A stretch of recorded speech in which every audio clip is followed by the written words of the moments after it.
ഓർക്കുകയായിരുന്നു. കൊലോസ്യ ലേഖനം ആരംഭിച്ച പഠനം ആരംഭിച്ച ഡേറ്റ് ഞാനിങ്ങനെ ഒന്ന് മറിച്ചൊന്ന് നോക്കി. 12/11/2024 നമ്മള് കൊലോസ്യ ലേഖനം പഠനം ആരംഭിച്ചത്. 12/11/2024. അപ്പം കഴിഞ്ഞ വർഷം നവംബർ മാസം 12-ാം തീയതിയാണ് നമ്മള് കൊലോസ്യ ലേഖനം പഠിക്കാൻ ആരംഭിച്ചത്. 3 ചാപ്റ്റർ പഠിക്കാൻ ഒരു 10 മാസമോ എന്ന് ആശ്ചര്യപ്പെട്ടു പോവാം. എന്നാൽ നമ്മൾ ആഴ്ചയിൽ ഒരിക്കലെ ഒരു മണിക്കൂർ പഠനമാണ് ഉള്ളത്. അത് നമ്മൾ വളരെ ഡീറ്റെയിൽ ആയി വേഴ്സ് ബൈ വേഴ്സ് ആയിട്ടാണ് നമ്മുടെ ഈ ലേഖന പഠനങ്ങളെല്ലാം നടക്കുന്നത്. ഓരോ വാക്യങ്ങൾ വായിച്ച് അത് ചിന്തിച്ചും ധ്യാനിച്ചുമാണ് നമ്മൾ ഇന്ന് വരെ ഇവിടെ വരെ എത്തിയിരിക്കുന്നത്. ഇന്ന് ഈ ഒരു സമയത്തും നമുക്കത് തിരിഞ്ഞു നോക്കിയിട്ട് ഈ 3 അധ്യായങ്ങളാണ് ചിന്തിച്ചെങ്കിലും ഞാൻ തന്നെ അവ ഒന്ന് തിരിഞ്ഞു നോക്കിയിട്ട് പലപ്പോഴും നമ്മൾ പഠിച്ചു മുന്നോട്ട് വരുമ്പം പുറകിലുള്ള പല കാര്യങ്ങളും നമ്മൾ മറന്നു പോകും, അല്ലെങ്കിൽ എല്ലാം ഓർത്തെടുക്കാൻ നമുക്ക് കഴിയത്തില്ല. എങ്കിലും അതിന്റെ ഒരു ആകത്തുക ദൈവത്തിന്റെ അത്യന്തികമായ ശക്തി നമ്മളിൽ അധിവസിക്കുന്നുണ്ട്. നമുക്കത് സമയാസമയങ്ങളിൽ ദൈവത്തിന്റെ പരിശുദ്ധാത്മാവ് നമ്മളെ ഓർപ്പിച്ച് ഉണർത്തി നമ്മളെ നടത്തുന്ന ആ ദിവ്യ സ്നേഹത്തിനായി കരുതലിനായി ഞാൻ ദൈവത്തെ സ്തുതിക്കുന്നു.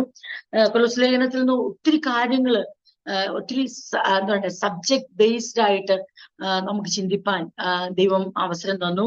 നമ്മൾ ഏറ്റവും കൂടുതൽ പറയുന്ന ഒരു കാര്യമാണ് എഫെസ്യ ലേഖനം പഠിക്കുമ്പോൾ ക്രിസ്തുവിന്റെ സഭ, കൊലോസ്യ ലേഖനം പഠിക്കുമ്പോൾ സഭയുടെ ക്രിസ്തു. അപ്പം സഭയുടെ ക്രിസ്തുവിനെ കുറിച്ച് ആഴമായി ചിന്തിച്ച ഒരു സമയമായിരുന്നു നമ്മൾ ഈ കഴിഞ്ഞ 3 അധ്യായങ്ങൾ പഠിച്ചപ്പോൾ. പ്രത്യേകിച്ച് അതിന്റെ 1-ാം അധ്യായത്തിന്റെ 15-ാമത്തെ വാക്യം എത്തിയപ്പോൾ, 1:15 എത്തിയപ്പോൾ ഈ ക്രിസ്തുവിന്റെ അപ്രമേയത്വത്തെ കുറിച്ച്, ക്രിസ്തുവിന്റെ ഔന്നത്യത്തെ കുറിച്ച്, സുപ്രീമസി ഓഫ് ക്രൈസ്റ്റ് എന്നാണ് നമ്മൾ പഠിച്ചു. അങ്ങനെ ഒത്തിരി കാര്യങ്ങള്, bearing fruit by changing life, ജീവിതം രൂപാന്തരപ്പെടുത്തിക്കൊണ്ട് ഫലം കായ്ച്ചുകൊണ്ടുള്ള ഒരു ജീവിതം. അതുപോലെ തന്നെ ക്രിസ്തുവേശുവിൽ നമ്മൾ കണ്ടെത്തിയിരിക്കുന്ന പ്രത്യേകതകള് എന്തൊക്കെയാണ്, എന്താ പറയണ്ടേ, ക്രിസ്തു ഏറ്റവും നമുക്ക് എല്ലാറ്റിനും മതിയായവനാണ്, ആ കർത്താവ് എല്ലാത്തിനും മീതെയാണ്. അത് നമുക്ക് ചിന്തിക്കാനായിട്ട് ഒത്തിരി പ്രാവശ്യം ആവർത്തിച്ച് നമ്മൾ ആ ഭാഗങ്ങളൊക്കെ ചിന്തിച്ചു. അത് നമ്മുടെ ജീവിതത്തിൽ ഒത്തിരി എന്താ പറയണ്ടേ, Jesus supremacy and authority, sufficiency of Christ, setting one's mind on things above. കർത്താവായ യേശുവിന്റെ ഔന്നത്യവും അധികാരവും കർത്താവായ യേശുവിലുള്ള ഒരു ദൈവവേദൽ കണ്ടെത്തുന്ന ആ പര്യാപ്തതയും, അതുപോലെ തന്നെ ആ ഒരു ദൈവവേദലിന്റെ ഉയരത്തിലേക്കുള്ള ആ മനസ്സ്, ശ്രദ്ധ കേന്ദ്രീകരിക്കുന്നതിനെ കുറിച്ച് നമ്മൾ ചിന്തിച്ചു. അതൊരു ഡീറ്റെയിൽ ആയി ചിന്തിച്ചു. ഇപ്പോൾ നമ്മൾ റീസെന്റ് ചിന്തിച്ചു വന്നതാണ് കർത്താദാസൻ ഓർപ്പിച്ചത്, നമ്മളുടെ എന്തുവാണ് പുതിയ ജീവിതത്തെ കുറിച്ച്. എങ്ങനെയാണ് പുതിയ മനുഷ്യൻ പുതിയ ജീവിതം നയിക്കേണ്ടത്, എപ്രകാരം ആണ്, അതിന് നമുക്ക് വേണ്ട ക്വാളിറ്റീസ് ആണ് നമ്മൾ കഴിഞ്ഞ ആഴ്ചകൾക്ക് മുമ്പ് ചിന്തിച്ചത്. Personal holiness, A loving attitude, A thankful heart. നമുക്ക് വ്യക്തിപരമായ വിശുദ്ധി, അതെങ്ങനെയാണ് സമൂഹത്തോട് ബന്ധപ്പെട്ടിരിക്കുന്നത്, നമ്മുടെ സ്നേഹമുള്ള മനോഭാവം, ആ ക്യാരക്ടർ എങ്ങനെയാണ് മെയിൻറ്റെയിൻ ചെയ്യേണ്ടത്, നമ്മുടെ ഐഡന്റിറ്റി അതല്ലേ, എങ്ങനെയാണ് ഈ ഒരാളുടെ സാക്ഷ്യം എവിടെ നിന്നാണ് വാർത്തെടുക്കപ്പെടുന്നത്, ഒരാളെ ദൈവം അംഗീകരിക്കേണ്ടത് എവിടെയാണ്, അതിനു വേണ്ട ആ ലവിങ് ആറ്റിറ്റ്യൂഡ്, ആ സ്നേഹമുള്ള ആ മനോഭാവം, ആ സ്വഭാവം, അതിനു വേണ്ട ഗുണങ്ങളൊക്കെ നമ്മൾ ഓരോ അപ്പോസ്തലൻ പറയുന്ന ഓരോന്നോരോന്ന് എടുത്തെടുത്ത് ചിന്തിച്ചു. എന്തൊക്കെയാ നമ്മൾ ചിന്തിച്ചേ? Compassion, kindness, humility, meekness, patience, long suffering. അപ്പം എന്താ പറയണ്ടേ, ആ സൗമ്യത, ആ താഴ്മ, നമുക്ക് വേണ്ട മനസ്സലിവ്, നമുക്ക് വേണ്ട ആ എന്താ പറയണ്ടേ ദീർഘക്ഷമ, ക്ഷമിക്കാനുള്ള ആ മനസ്സ്. ക്രിസ്തു നിങ്ങളോട് ക്ഷമിച്ച പോലെ നിങ്ങൾ മറ്റുള്ളവരോട്. അപ്പം അതാണ് ഈ ലവിങ്. നമ്മളൊരു ജനറലായി അങ്ങ് പറഞ്ഞു പോവുകയല്ല, നമ്മൾ ആർക്കും മനസ്സിലാവാത്ത കുറെ കട്ടിയേറിയ വാക്കുകൾ പറഞ്ഞിട്ട് അതിനൊരു പ്രായോഗികത ഇല്ലാതല്ല നമ്മൾ ചിന്തിച്ചത്. നാം ചിന്തിക്കുന്ന ഓരോ കാര്യങ്ങൾക്കും അതിന്റെ പ്രായോഗികതയും കൂടെ ചിന്തിച്ചാണ് നമ്മൾ പോകുന്നത്. അതുകൊണ്ട് നമ്മൾ പറയുന്ന ഒരു കാര്യമാണ്, വേദപണ്ഡിതാക്കൾ അല്ലെങ്കിൽ അവര് പറഞ്ഞൊരു കാര്യമാണ്, a message without an application is equal to an abortion എന്നാ പറയുന്നത്. ഒരു മെസ്സേജ് പറയുമ്പോൾ അതിനൊരു ആപ്ലിക്കേഷൻ ഇല്ലെങ്കിൽ, അതിനൊരു പ്രവൃത്തി പദം, അതിനെ എക്സസൈസ് ചെയ്യുന്ന, അതിനെ പ്രായോഗികമാക്കുന്ന ഒരു ആപ്ലിക്കേഷൻ ഇല്ലെങ്കിൽ അതൊരു അബോർഷന് തുല്യമാണ്. അത് എന്താണ് ചിതറിപ്പോകുന്നു. അത് ഒരു ഗുണവും, ഒരു വചനം ലഭിച്ചു, പ്രസംഗിച്ചു, പക്ഷെ അതിന് ആപ്ലിക്കേഷൻ ഇല്ല, അതിനൊരു പ്രായോഗിക തലമില്ലെങ്കിൽ ഒരു കുഞ്ഞ് ജനിച്ചു പക്ഷെ പുറത്തേക്ക് വന്നില്ല. ഒരു അബോർഷന് തുല്യമാണ്. A message without an application is equal to an abortion. അപ്പം നമുക്ക് വളരെയധികം നമുക്ക് ആത്മാർത്ഥമായി നമുക്ക് ദൈവം ചിന്തിക്കുമ്പോൾ നമുക്ക് മനസ്സിലാവും, നാം ചിന്തിക്കുന്ന ഓരോ മെസ്സേജുകൾക്കും അത് നമ്മുടെ ജീവിതത്തിൽ തന്നെ ഒരു പ്രായോഗിക തലം ദൈവം നമുക്ക് വെളിപ്പെടുത്തി തരുന്നുണ്ട്. നമ്മളെ അതിനായി പ്രാക്ടീസ് ചെയ്യുന്നുണ്ട്. നമുക്കറിയാം, സ്കൂളിലൊക്കെ ടീച്ചേഴ്സ് പഠിപ്പിച്ചു കഴിഞ്ഞിട്ട് അവർക്ക് എക്സസൈസസ് കൊടുക്കും. അപ്പം എന്താണ്, ഇത്രയും അവർ ചെയ്തുകൊണ്ട് വരണം. അപ്പൊ അവർക്കൊരു അതിനൊരു സ്പേസ് ഉണ്ട് എന്ന് പറഞ്ഞ പോലെ നമ്മൾ കേവലം എന്താ പറയണ്ടേ, ചീർപ്പിക്കുന്ന അറിവ് നേടുവാൻ വേണ്ടി അല്ല നമ്മുടെ ഒരു പഠനങ്ങളും, മറിച്ച് ജീവിക്കുന്ന മാർഗദർശനത്തിന് വേണ്ടിയാ. കർത്താവിന് വേണ്ടി ഒന്ന് ജീവിക്കുവാൻ, കർത്താവിന്റെ മഹത്വത്തിന് വേണ്ടി നമ്മുടെ ജീവിതത്തെ വിട്ടുകൊടുക്കുവാൻ, സ്വർഗത്തിൽ ധാരാളം പ്രതിഫലം പ്രാപിക്കുന്ന ഒരു എന്താ പറയണ്ടേ സ്റ്റാൻഡേർഡ് ഉള്ള ഒരു വേൾഡ് ക്ലാസ് ലോകോത്തര ക്രിസ്ത്യാനികളായി, ലോകമയമുള്ള ലോകമോഹങ്ങൾക്ക് അധീനരായ, കൺമോഹത്തിന്റെയും ജഡമോഹത്തിന്റെയും ജീവനത്തിന്റെ പ്രതാപത്തിന്റെയും അടിയിൽ മയങ്ങിപ്പോയ ഒരു തലമുറയുടെ നടുവിൽ അതിന്റെ മുകളിൽ നിന്നുകൊണ്ട് ക്രിസ്തുവേശുവിനെ മഹത്വപ്പെടുത്തുന്ന വേൾഡ് ക്ലാസ് ക്രിസ്ത്യൻസ് ആയി ജീവിക്കുവാൻ, ആ ക്രിസ്ത്യൻ സ്റ്റാൻഡേർഡിന്റെ എലമെന്റ്സ് എന്തൊക്കെയാണ്, ആരാണ് നമ്മളെ അതിലേക്ക് നയിക്കുന്നത് എന്നുള്ള വിശദമായ പഠനങ്ങളാണ് ഈ ദീർഘമായ മാസങ്ങൾ നമ്മൾ ഓരോരോ ആ കൊലോസ് ലേഖനത്തിലെ ഓരോരോ പോർഷൻസ് സബ്ജക്ട് വൈസ് ആയിട്ട് നമ്മൾ ചിന്തിപ്പാൻ കർത്താവ് കൃപ ചെയ്തത്. അത് തീർച്ചയായും ഞാൻ വിശ്വസിക്കുന്നു. അവയെല്ലാം നമ്മൾ ഓർത്തിരിക്കണമെന്നോ അവയെല്ലാം നമുക്ക് എന്നോട് ചോദിച്ചാൽ എനിക്കതിനുള്ള ഒരു കഴിവില്ല. പക്ഷെ ഒന്നെനിക്കറിയാം, എന്റെ ജീവിതത്തെ ദൈവത്തിന് ദിനംതോറും സമർപ്പിപ്പാൻ ഈ തിരുവചന ചിന്തകൾ എല്ലാ കൂട്ടായ്മയിലും ലഭിക്കുന്നത് കാരണമായി തീരുന്നു. തെറ്റായ ഒരു തീരുമാനം എടുക്കുമ്പോൾ, തെറ്റായ ഒരു മൂളല് പോലും മൂളുമ്പോൾ, തെറ്റായ ഒരു പ്രതികരണം ഉണ്ടാകുമ്പോൾ, ദൈവത്തിന് യോജിക്കാത്ത ഒരു നടപ്പിലേക്ക് കാലെടുത്ത് വെക്കാൻ തുടങ്ങുമ്പോൾ, ദൈവത്തിന്റെ പരിശുദ്ധാത്മാവ് യേശു എന്തു പറഞ്ഞുവോ, യേശു എന്ത് പഠിപ്പിച്ചോ അത് നമ്മളെ ഓർപ്പിക്കുന്നു. അത് നമുക്ക് സ്വയം ഓർക്കാൻ കഴിവില്ല. അത് കർത്താവ് പറഞ്ഞൊരു കാര്യമാണ്, ഞാൻ കാര്യസ്ഥനെ നിങ്ങൾക്ക് അയക്കും. കർത്താവ് പരിശുദ്ധാത്മാവ് നിങ്ങൾക്ക് സഹായിയായി, നടത്തിപ്പുകാരനായി, നിങ്ങളുടെ ഗൈഡായിട്ടിരിക്കും. ഞാൻ നിങ്ങളോട് പറഞ്ഞൊക്കെ ഓർപ്പിക്കും. അത് നമ്മളെ ഓർപ്പിക്കും, നമ്മളെ ഓർമ്മപ്പെടുത്തും. പക്ഷെ പറഞ്ഞത് കേൾക്കുവാൻ മനസ്സുള്ള കേട്ടവരോടാ പറഞ്ഞത്.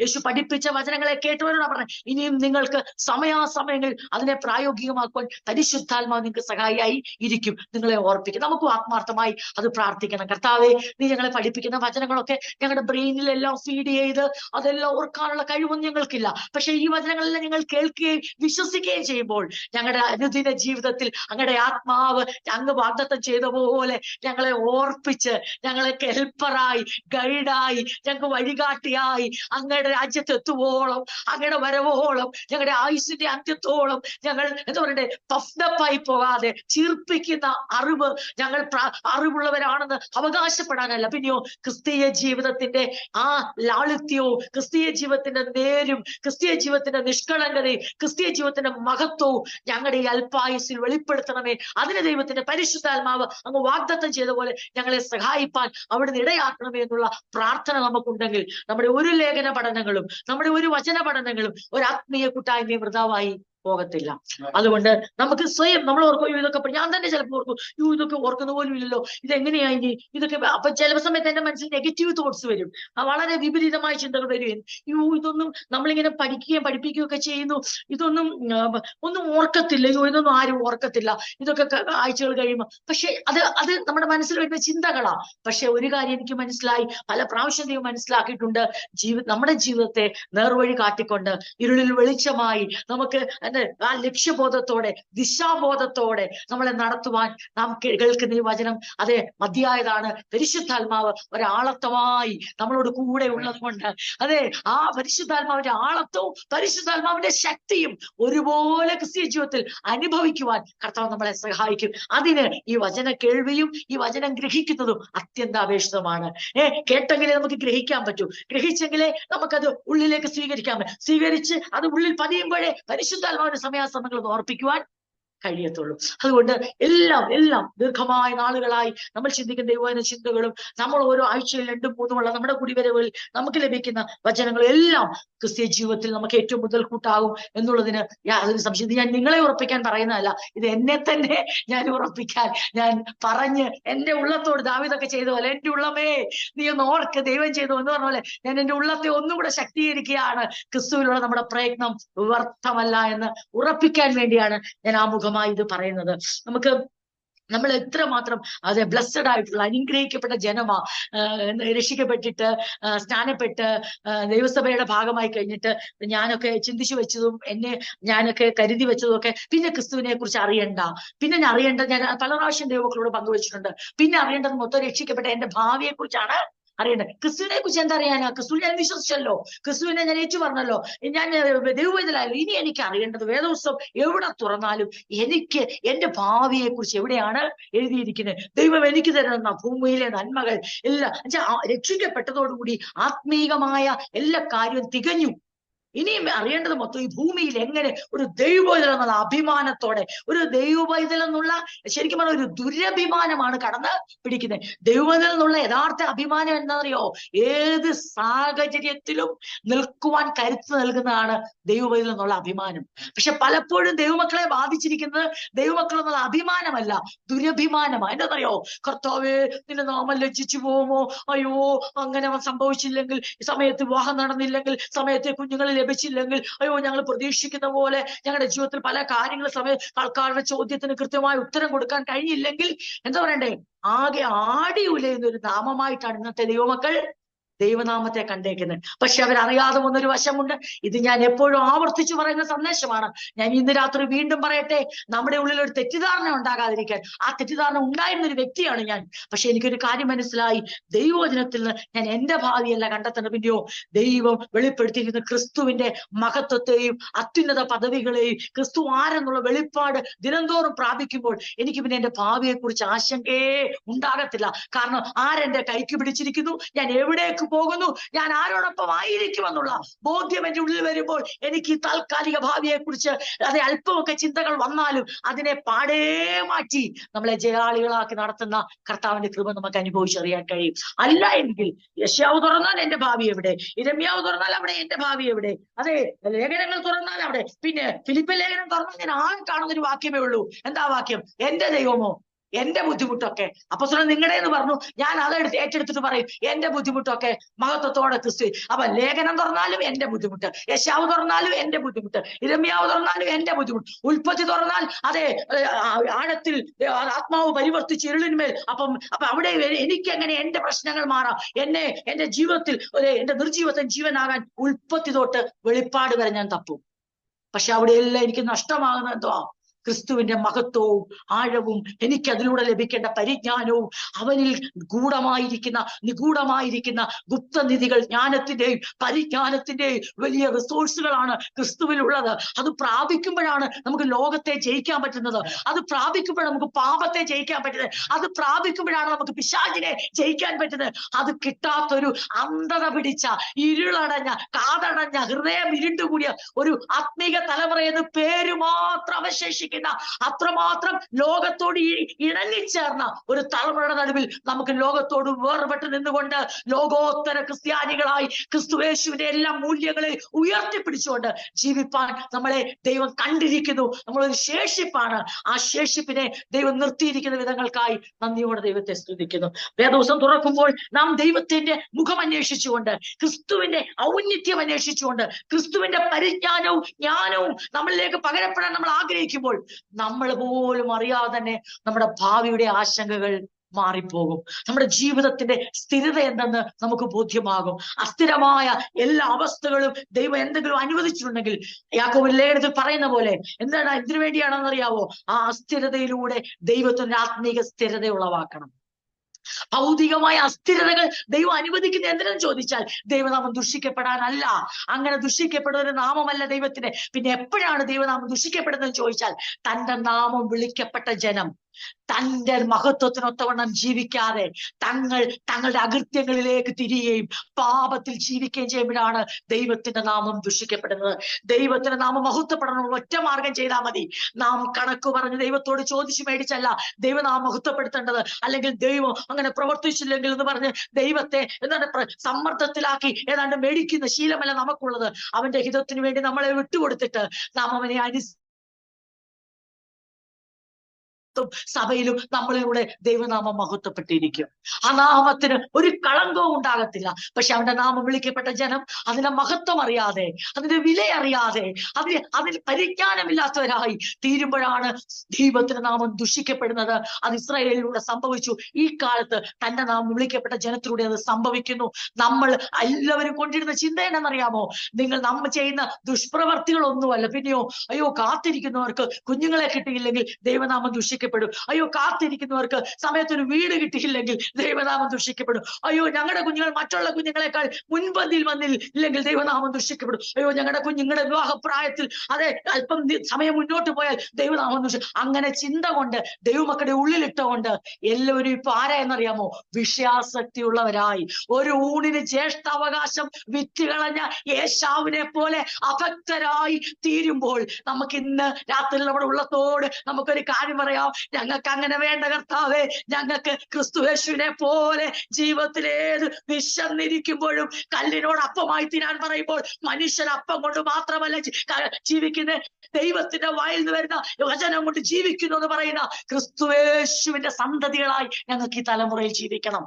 അഭക്തനായ ഒരു ഊണിന് ജ്യേഷ്ഠാവകാശം വിറ്റുകളഞ്ഞ വിഷയാസക്തി തലയ്ക്ക് പിടിച്ച ഏശാവിനെ പോലെ ജീവിതത്തിലെ പ്രതിസന്ധിയും ആവശ്യങ്ങളും ആഗ്രഹങ്ങളും വരുമ്പോൾ ദൈവവൈദ്യുള്ള സ്ഥാനത്തിന് വില കൊടുക്കാതെ മാന്യത കൊടുക്കാതെ കാര്യം സാധിക്കണം എന്നുള്ള ഒറ്റ ചിന്തയോടെ ദൈവസന്നിധിയിൽ വരികയും അതിനുവേണ്ടി ആലോചനകൾ തേടുകയും ആലോചനക്കാരെ തേടുകയും ചെയ്യുന്ന ഈ വക്രതയിൽ കോട്ടമുള്ള തലമുറയിൽ നമുക്ക് ആത്മാർത്ഥമായ ഒരു തീരുമാനമെടുക്കണം. കർത്താവേ, ഏതൊരു സമയത്തും ഞങ്ങളുടെ ആവശ്യങ്ങൾ ഞങ്ങളെ വല്ലാതെ സമ്മർദ്ദത്തിലാക്കുമ്പോൾ, ആഗ്രഹങ്ങൾ ഞങ്ങളെ സമ്മർദ്ദത്തിലാക്കുമ്പോൾ, പലതും ഞങ്ങളെ ലക്ഷ്യം തെറ്റിക്കാൻ ശ്രമിക്കുമ്പോൾ ഞങ്ങൾ യേശുവിനെ മാതൃകയാക്കി വെക്കും. അങ്ങ് വിശന്ന് 40 രാവും പകലും ഉപവസിച്ചങ്ങക്ക് വിശന്നപ്പോൾ ആ വിശപ്പിന്റെ നടുവിൽ പ്രലോഭനമായി വന്നപ്പോൾ അങ്ങ് വചനം കൊണ്ട് തന്നെ അതിജീവിച്ചു. മനുഷ്യൻ അപ്പം കൊണ്ട് മാത്രമല്ല ദൈവത്തിന്റെ വായിൽ നിന്ന് വരുന്ന സകല വചനം കൊണ്ട് ജീവിക്കുന്നു. നമുക്ക് വിളിച്ചു പറയണം, ആഗ്രഹമുണ്ടെന്നേ, ആവശ്യമുണ്ടെന്നേ. പക്ഷെ അതൊന്നും ഞങ്ങളുടെ ലക്ഷ്യത്തെ തെറ്റിക്കാൻ ഞങ്ങൾ സമ്മതിക്കത്തില്ല. ഞങ്ങളുടെ ലക്ഷ്യത്തിന് പകരം വെക്കുന്നതല്ല ഞങ്ങളുടെ ആവശ്യം. പിന്നെയോ ഞങ്ങളുടെ ലക്ഷ്യത്തിന് വേണ്ടി എന്തും വേണ്ടെന്ന് വെക്കാൻ ഞങ്ങളെ ഒരുക്കണമേ, ഞങ്ങളെ അതിനായി സജ്ജമാക്കണമേ. ഞങ്ങൾക്ക് അങ്ങനെ നാമത്തെ മഹത്വപ്പെടുത്തണം. അത് ധൈര്യത്തോടെ ബലഹീനതയിൽ നമുക്ക് പ്രശംസിപ്പാൻ കഴിയും, ബലഹീനതയിൽ നമുക്ക് ആനന്ദിക്കുവാൻ കഴിയും, ദൈവകൃപയിൽ നമുക്ക് ജീവിക്കുവാൻ കഴിയും. കൊലോസ്യ ലേഖനം നമുക്ക് ഒത്തിരി അനവധി ദൈവിക മാർമിക ചിന്തകളെ നൽകി തന്നു. ഇത് എത്ര ദൈവത്തിന് നന്ദി കരയിച്ചാലും അത് മതിയാകത്തില്ല. എല്ലാ മാനവും മഹത്വവും ദൈവത്തിന് അർപ്പിക്കുന്നു. അവയൊക്കെ പരിശുദ്ധാത്മാവ് സമയാസമയം നമ്മളെ ഓർപ്പിക്കട്ടെ. നമുക്കറിയാം കൊലോസ്യ ലേഖനം നമ്മൾ ചിന്തിച്ചപ്പോൾ അതിന്റെ ഇൻട്രൊഡക്ഷൻ ഒക്കെ പറഞ്ഞപ്പോഴും ഒക്കെ പ്രധാനമായും സഭ ദുരുപദേശങ്ങളാൽ അതെ ആക്രമിക്കപ്പെട്ട സമയത്ത് ആ വിവരം അറിഞ്ഞുകൊണ്ട് അപ്പോസ്തലനായ പൗലോസ് വളരെ ആത്മാർത്ഥമായി എഴുതുന്ന ഒരു ലേഖനമാണിത്. യാതൊരു വിധത്തിലും ജ്ഞാനവാദമോ ആജ്ഞേയവാദമോ അല്ലെങ്കിൽ കഠിന വ്രതത്തിലൂടെ ഒരു കപട ആത്മീയത ആർജിക്കാനുള്ള എല്ലാത്തിനും തത്വജ്ഞാനങ്ങൾ ഇവയെല്ലാം തടുത്തുകൊണ്ട് ഇവയെല്ലാം ശക്തമായി ചെറുത്തു നിർത്തിക്കൊണ്ട് അപ്പോസ്തലൻ അതിനെ കണ്ടെത്തിയ മറുമരുന്നാണ് നമ്മുടെ ഏറ്റവും ഗുഡ് ന്യൂസ്. എന്താ അറിയോ? അപ്പോസ്തലൻ തത്വജ്ഞാനത്തിനും ആജ്ഞേയവാദ എല്ലാ ഭൗതികമായ കാര്യങ്ങൾക്കും എല്ലാ കഠിന വ്രതത്തിലൂടെ ആർജിച്ചെടുക്കുന്ന വിശുദ്ധിക്കും എതിരെ എല്ലാം അപ്പോസ്തലൻ ആഞ്ഞടിച്ചത് എങ്ങനെയെന്നറിയോ? ക്രിസ്തുയേശുവിന്റെ ഔന്നത്യത്തെ ഉയർത്തിപ്പിടിച്ചുകൊണ്ട് വെളിപ്പെട്ട ക്രിസ്തുവിനെ ദൈവസഭയ്ക്ക് ഒന്നും കൂടെ ആഴമായി വെളിപ്പെടുത്തിക്കൊണ്ട് പറയുന്നു, ക്രിസ്തുവിന് നിങ്ങൾക്ക് ക്രിസ്തുവിനെ ലഭിച്ചെങ്കിൽ ഇനി നിങ്ങൾ ജ്ഞാനത്തിന്റെ പുറകെ ഓടണ്ട, നിങ്ങൾ ക്രിസ്തുവിന്റെ പുറകെ നടന്നാൽ മതി. അവരിൽ എല്ലാ ജ്ഞാനത്തിന്റെയും പരിജ്ഞാനത്തിന്റെയും ഗുപ്തനിധികളുണ്ട്. അങ്ങനെ ക്രിസ്തുവിനെ മുൻനിർത്തിക്കൊണ്ട് ഇന്നത്തെ ആത്മീയ തലമുറയ്ക്ക് അതിന് കഴിയുന്നുണ്ടോ പ്രിയ ദൈവമക്കളെ? ഇന്നത്തെ ആത്മീയ തലമുറയ്ക്ക് ക്രിസ്തുവിനെ മുന്നിൽ നിർത്തിക്കൊണ്ട് ക്രിസ്തുവിന്റെ വെളിപ്പാടിൽ ജീവിച്ചുകൊണ്ട് ദുരുപദേശങ്ങളെ ചെറുക്കുവാൻ, മനുഷ്യന്റെ തന്ത്രങ്ങളെ ജയിക്കുവാൻ, പിശാചിന്റെ തന്ത്രങ്ങളെ ജയിക്കുവാൻ, പ്രലോഭനങ്ങളെ ജയിക്കുവാൻ ഇന്നത്തെ ആത്മീയ തലമുറയ്ക്ക് കഴിയുന്നുണ്ടോ? ഉണ്ടെങ്കിൽ അത് ഏറ്റവും വലിയൊരു കാര്യമാണ്. ഒരു ശേഷിപ്പ് മാത്രമേ ഉള്ളൂ എന്നുള്ളത് ദുഃഖകരമായ ഒരു സത്യമാണ്. അതേ സമയത്ത് തന്നെ പ്രത്യാശയമേകുന്നു, ഒരു ശേഷിപ്പുണ്ടല്ലോ. അതോർത്ത് നമുക്ക് ദൈവത്തെ സ്തുതിക്കാം. എല്ലാ കാലത്തും അങ്ങനെ ഉള്ളൂ എന്നുള്ളത് ഒരു വാസ്തവമാണ്. ഇപ്പൊ കൊലോസ് ലേഖനം നമ്മളെ ക്രിസ്തുവിന്റെ ഔന്നത്യത്തെ കുറിച്ച്, ക്രിസ്തുവിന്റെ പര്യാപ്തതയെ കുറിച്ച്, ഔന്നത്യം, ക്രിസ്തു അത്യുന്നതനാണെന്ന് അറിയാം, എന്നിട്ട് ജീവിതത്തിന്റെ ആവശ്യം വരുമ്പോ എങ്ങോട്ടാ പോണേ? അയ്യോ, അതുകൊണ്ടല്ലേ കർത്താവ് പറഞ്ഞത്, ഞാൻ ആരാണ്? ഞാൻ ലോകത്തിന്റെ വെളിച്ചമാ, തീർന്നില്ല. ഞാൻ നല്ല ഇടയനാ, തീർന്നില്ല. ഞാൻ ജീവന്റെ അപ്പമാ, തീർന്നില്ല. ഞാൻ വഴിയും സത്യവും ജീവനുമാ. അവിടെ കുഞ്ഞുങ്ങൾ പാടിയ പാട്ട് നിങ്ങൾ ഓർക്കുന്നില്ലേ? യഹോവ റാഫ, യഹോവ ശാലേം, യഹോവ ശമ്മ, യഹോവ നിസ്തി. കാരണം ആ നാമത്തിൽ ഈ സർവ്വഗുണങ്ങളും അടങ്ങിയിരിക്കുന്നു. ആ നാമം സകലത്തിനും മതിയായതാ. യേശു ഞാനാകുന്നവൻ അവൻ വെളിപ്പെടുത്തുകയാണ്, ഞാൻ നിങ്ങൾക്ക് ആരാകുന്നു. ആ കർത്താവിനെ ലഭിച്ചവർക്ക് പിന്നെ ആരുടെ മുഖമാണ് അന്വേഷിക്കേണ്ടത്? ആരുടെ പുറകെയാണ് അലയേണ്ടത്? ആർക്കാണ് നമ്മളെ വഞ്ചിച്ചെടുക്കാൻ പറ്റുന്നത്? ഇല്ല. ആ മുഖം അന്വേഷിക്കാത്തവർക്കും ആ പരിജ്ഞാനം പ്രാപിക്കാത്തവരുമാണ് വഴിതെറ്റിപ്പോകുന്നത്. നമുക്ക് ക്രിസ്ത്യൻ ജീവിതം ഏറ്റവും ധന്യമായി തീരുവാൻ കർത്താവ് നമ്മളെ സഹായിക്കുമാറാകട്ടെ. കൊലോസ് ലേഖനം 4-ാം അധ്യായം, സത്യം പറഞ്ഞ കൊലോസ് ലേഖനം പഠിച്ച് കഴിഞ്ഞു എന്ന് വേണേൽ പറയാം. കാരണം കൊലോസ് ലേഖനം 4 ഒരു കൺക്ലൂഡിങ് ചാപ്റ്റർ ആണ്. അത് an encouragement for prayer, പിന്നെ Paul's final instruction and greetings. ഈ 2 കാര്യമേ ഇനി 4-ാം അധ്യായത്തിലുള്ളൂ. ലേഖന പഠനത്തിൽ നിങ്ങൾക്ക് സ്വർഗത്തിൽ യജമാനുണ്ടെന്ന് അറിഞ്ഞ് അത് 3-ാം അധ്യായം, നമ്മുടെ അധ്യായങ്ങൾ വേർതിരിച്ചപ്പോൾ അങ്ങനെ വന്നതാണ്. ആ വാക്യം മേളിൽ പോകുന്നതാ. നമ്മളത് ഓൾറെഡി ചിന്തിച്ചു, മേളിൽ നമ്മൾ ചിന്തിച്ചു. അത് ഓൾറെഡി നമ്മൾ ഡീറ്റെയിൽ ആയിട്ട് ഇനി ഇത് ആവർത്തിക്കാൻ ആഗ്രഹിക്കുന്നില്ല. നമ്മുടെ ആ ന്യൂ മാൻ്റെ ന്യൂ ലൈഫ് എവിടൊക്കെ ശ്രദ്ധിക്കണമെന്നുള്ളത്, ആരോടുള്ളൊക്കെ ലോകത്തോടുള്ള ബന്ധത്തിൽ, ദൈവത്തോടുള്ള ബന്ധത്തിൽ, മനുഷ്യരോടുള്ള ബന്ധത്തിൽ, കുടുംബത്തോടുള്ള ബന്ധത്തിൽ, ജോലി സ്ഥലത്തോടുള്ള ബന്ധത്തിൽ, മക്കളോടുള്ള ബന്ധത്തിൽ, ഇതെല്ലാം ഡീറ്റെയിൽ ആയിട്ട് എഫെസ്യ ലേഖനത്തിൽ എഴുതിയിരിക്കുന്നത് തന്നെ വീണ്ടും ആവർത്തിച്ചുകൊണ്ട് അപ്പോസ്തലൻ പറയുന്ന ഭാഗം നമ്മൾ വീണ്ടും ചിന്തിപ്പാൻ കർത്താവ് കൃപ ചെയ്തു. ഇനി അത് ശരിക്കും ഒരു പോർഷനായിട്ട് ആരംഭിക്കുമ്പോൾ അത് 2-ാം വാക്യത്തിലാണ് ആരംഭിക്കുന്നത്. എന്താണത്? an encouragement for prayer. പ്രാർത്ഥനയ്ക്കുള്ള ഒരു വലിയ ആഹ്വാനവും ഒരു വലിയ എന്താ പറയണ്ടേ, എൻകറേജ്മെന്റ്. അവരെ ധൈര്യപ്പെടുത്തിക്കൊണ്ട് അതിനായിട്ട് അവരെ എൻകറേജ് ചെയ്യുകയാണ്. അപ്പൊ ഇവിടെ പറയുന്നത്, പ്രാർത്ഥനയിൽ ഉറ്റിരിപ്പീൻ, സ്തോത്രത്തോടെ അതിൽ ജാഗരിപ്പീൻ. അത് അങ്ങനെ ആ ഭാഗം പറയുമ്പോൾ ഇവിടെ നമ്മുടെ വേർഷനിൽ അങ്ങനെയാണ് പറയുന്നതെങ്കിലും ഇവിടെ ഇപ്രകാരമാണ്: ജാഗ്രതയോടും നന്ദിയോടും കൂടെ പ്രാർത്ഥനയിൽ തുടരുക. പ്രാർത്ഥനയിൽ ജാഗരിപ്പീൻ എന്ന് പറയുമ്പോൾ പ്രാർത്ഥന വളരെ പ്രാർത്ഥനയ്ക്ക് ഡിവോട്ടഡ് ആകുന്ന ഒരു വ്യക്തിയുടെ ഹൃദയത്തിൽ അറിഞ്ഞിരിക്കേണ്ട 2 കാര്യങ്ങളാണ്. when you devote yourselves to prayer, ഒരു അലേർട്ട് മൈൻഡ് ഉണ്ടായിരിക്കണം. അങ്ങനെയാണ് ഇവിടെ അത് ഒന്നിച്ചായി പോയി, പ്രാർത്ഥന ജാഗരിപ്പീൻ. പക്ഷെ ഇംഗ്ലീഷിലും അങ്ങനെ തന്നെയാണ്. ഈ വേർഷനത്തിലാണ് ജാഗ്രതയോടും നന്ദിയോടും കൂടെ പ്രാർത്ഥനയിൽ തുടരുക. Pray with an alert mind and a thankful heart. പ്രാർത്ഥനയിൽ തുടരുന്ന ഓരോ ദൈവമക്കളും അറിഞ്ഞിരിക്കണം, എന്തെല്ലാം പ്രതിസന്ധി ജീവിതത്തിൽ ഉണ്ടെങ്കിലും നമ്മൾ പ്രാർത്ഥിച്ചോണം, നന്ദിയുള്ള ഹൃദയത്തിന് ഒരു മാറ്റം ഉണ്ടാകാൻ പാടില്ല. ഇത് നമ്മുടെ സ്റ്റേബിളായ നമ്മളുടെ ഒരു ഗുണമായിരിക്കണം. മറ്റുള്ളവർക്കൊരു വിഷയം വരുമ്പോ അയ്യോ ഇത് എന്താ വെച്ചാൽ സാഹചര്യങ്ങൾക്കനുസരിച്ച് ഇമോഷണലി ഡ്രിവണായി, വികാരപരമായി നിയന്ത്രിക്കപ്പെട്ടാണ് ലോകത്തിലെ പലരും ദൈവത്തോട് പ്രാർത്ഥന കഴിക്കുന്നത്. പിന്നെ അവർ തിരിച്ചൊന്നും കേൾക്കത്തുമില്ല. കാരണം ലോകത്തിന്റെ ചിന്ത എന്താണ്? അങ്ങോട്ട് കേൾക്കാൻ മാത്രം ഇരിക്കുന്ന ഒരു ദൈവം. പക്ഷെ നമുക്ക് ദൈവമായിട്ടുള്ള 2-way കമ്മ്യൂണിക്കേഷൻ ഉണ്ട്. നാം പറയുന്ന ദൈവം കേൾക്കുന്നു, ദൈവം പറയുന്നത് നാം കേൾക്കുന്നു. പ്രാർത്ഥനയിൽ ആ കമ്മ്യൂണിക്കേഷൻ റിലേഷൻഷിപ്പ് സ്ട്രെങ്തൻ ചെയ്യുക. അപ്പൊ നമ്മൾക്കുണ്ടാകേണ്ട, പ്രേയറിൽ ഉണ്ടാകേണ്ട 2 ഗുണങ്ങളാണ് ഇവിടെ എഴുതിയിരിക്കുന്നത്.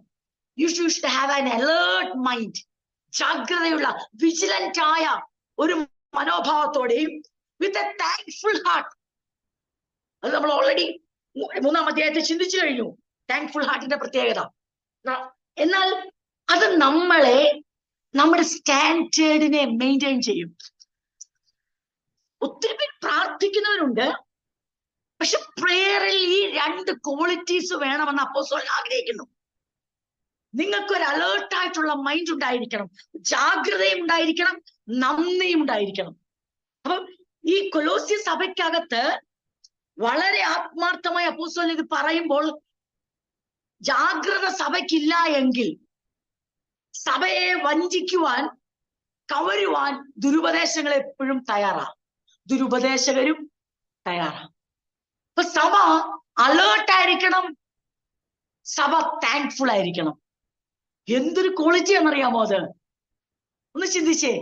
നന്ദിയുള്ള ഒരു ഹൃദയം ബന്ധങ്ങളിലുണ്ടെങ്കിൽ, ജാഗ്രത ബന്ധങ്ങളിലുണ്ടെങ്കിൽ, ആ റിലേഷൻഷിപ്പ് എത്ര സ്ട്രോങ് ആയിരിക്കും. ഇത് അപ്പോസ്തലൻ അവരോട് പറയുന്ന ഒരു കൺക്ലൂഡിങ് വേർഡ് ആയിട്ടാ.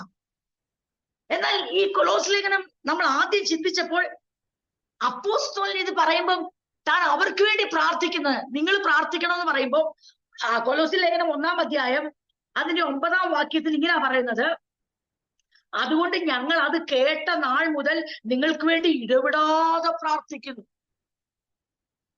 ഇവിടെ പ്രാർത്ഥന തൊഴിലാളികളായി ആരെയും കണ്ടിട്ടില്ല.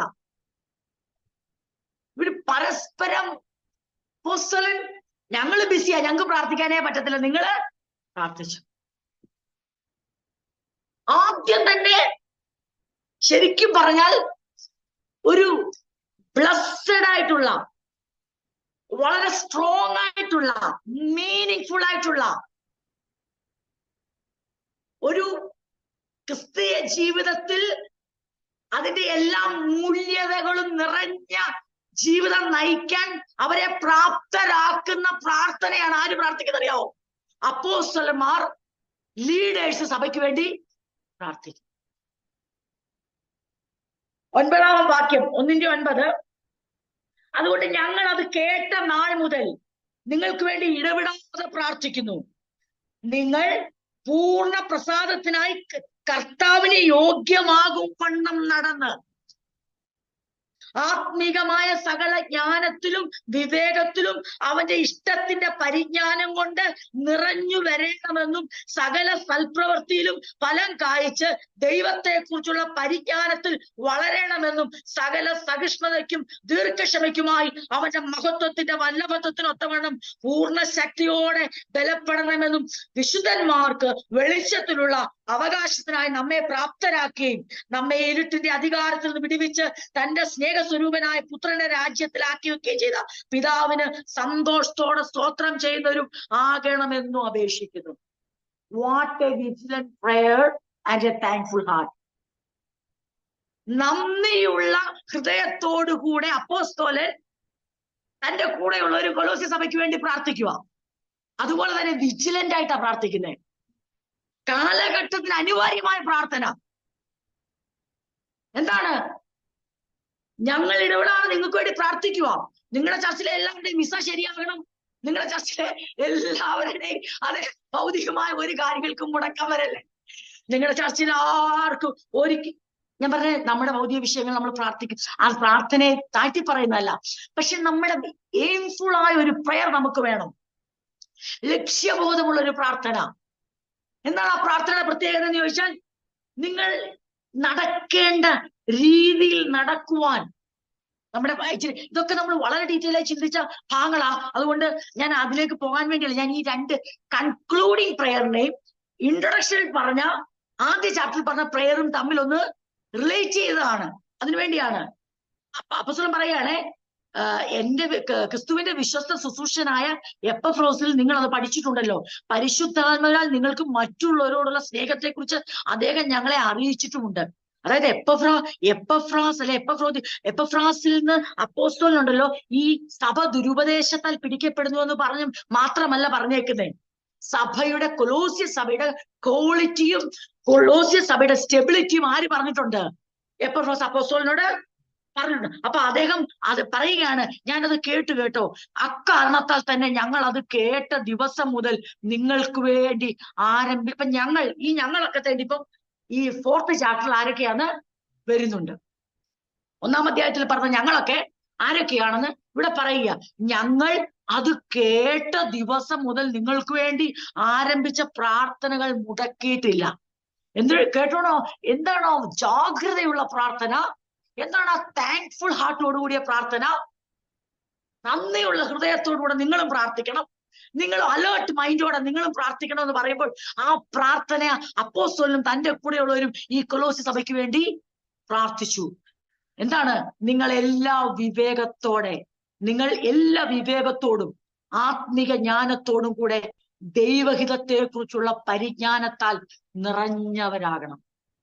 ഇതൊരു അലേർട്ട് മൈൻഡ് ഉള്ളവർക്ക് അങ്ങനെ പ്രാർത്ഥിക്കാൻ പറ്റത്തുള്ളൂ. ഹൃദയത്തിനകത്ത് ആവശ്യഭാരങ്ങൾ മാത്രം നിറഞ്ഞിരിക്കുന്ന ഒരു സഭയ്ക്കും ഇങ്ങനെ പ്രാർത്ഥിക്കാൻ പറ്റത്തില്ല. ഒരവയവത്തിനും ഒരു വ്യക്തിക്കും ഇങ്ങനെ പ്രാർത്ഥിക്കാൻ പറ്റത്തില്ല. അവരോട് ചോദിച്ചാൽ അവര് പറയും വെല്ല വിധേനയും പ്രയാസം. കാരണം അവിടെ താങ്ക്ഫുൾ ഹാർട്ടിന് ഒരു സ്ഥാനവും ഇല്ല, പിന്നെ ഒരു അലേർട്ട് മൈൻഡ് അവിടെ ഇല്ല.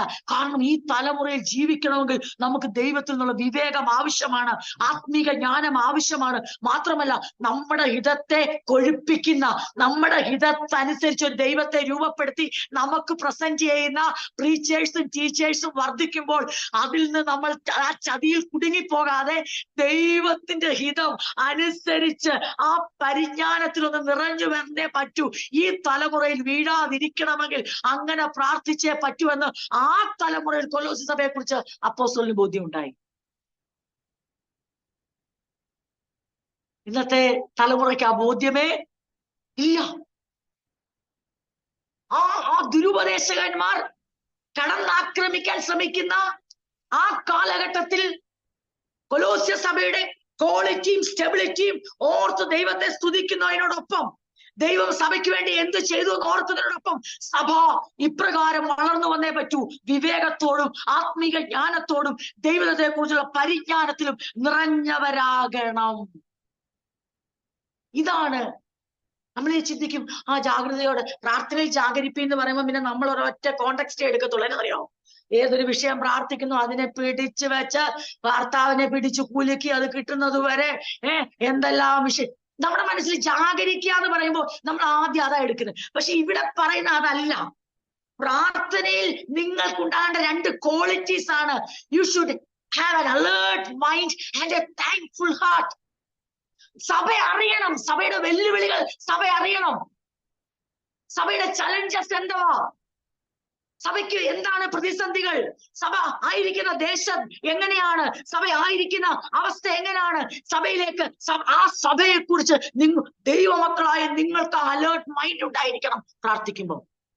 പക്ഷേ നിങ്ങൾ അങ്ങനെ പ്രാർത്ഥിക്കുമ്പോൾ നിങ്ങൾക്ക് എന്ത് നഷ്ടപ്പെട്ടു പോകരുത്? നിങ്ങളുടെ നന്ദിയുള്ള ഹൃദയം നഷ്ടപ്പെട്ടു പോകരുത്. ഇതിനെ ബാലൻസ് ചെയ്യണം നിങ്ങൾ. അത് ബാലൻസ് ചെയ്ത് പ്രാർത്ഥിച്ച ആളായി പറയുന്നേ. അത് ബാലൻസ് ചെയ്ത് ഇടവിടാതെ പ്രാർത്ഥനകൾ മുടക്കിയിട്ടില്ല. എനിക്ക് നിങ്ങളെ കുറിച്ച് ഓർമ്മ വരുമ്പോൾ എപ്പഫ്രോസ് പറഞ്ഞ കാര്യങ്ങൾ ഓർമ്മ വരിക. എന്തോന്നറിയാം ഓർമ്മ വരുന്നത്? ലോകത്തെല്ലായിടത്തും എത്തിയപ്പോൾ നിങ്ങളുടെ അടുത്തും എത്തി, നിങ്ങൾ അത് കേൾക്കുകയും ദൈവമേ യഥാർത്ഥമായി മനസ്സിലാക്കുകയും ചെയ്ത ദിവസം മുതൽ നിങ്ങളുടെ ഇടയിൽ അത് ഫലം പുറപ്പെടുവിച്ചും വളർന്നും കൊണ്ടിരിക്കുന്നു. നിങ്ങൾ ഫലവും പുറപ്പെടുവിക്കുന്നുണ്ട്.